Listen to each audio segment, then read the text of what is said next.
Hey folks, this is another one of those random informational videos that I randomly shoot. A lot of folks will ask what I use for a welding mask. Well, for 30 years I used just a standard static hood like that, usually a Jackson, $40 special.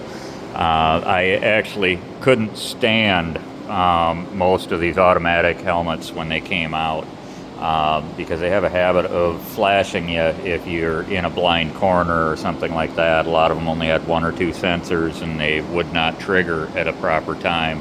The later ones here have gotten a lot better, but my personal choice, even though it is actually Chinese made and I usually try to stay made in America, is these weld coats, because this is comparable for about 130 bucks. I think I paid for these.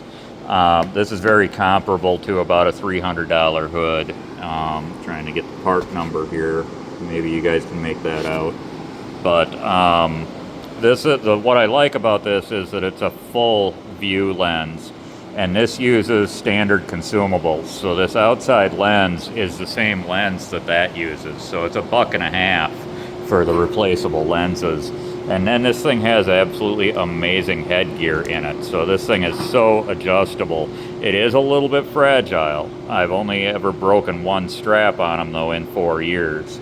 So it is, I guess, durable, but you do have to be deliberate. That would be the best way to put it. But it's got pretty well infinite adjustment, and you've got a lot of selections for how quick it comes on and how it processes.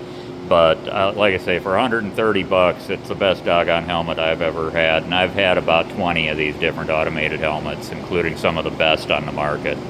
So that's my opinion for automatic helmets. Thank you for watching. Please check out my other videos and like and share. Thank you.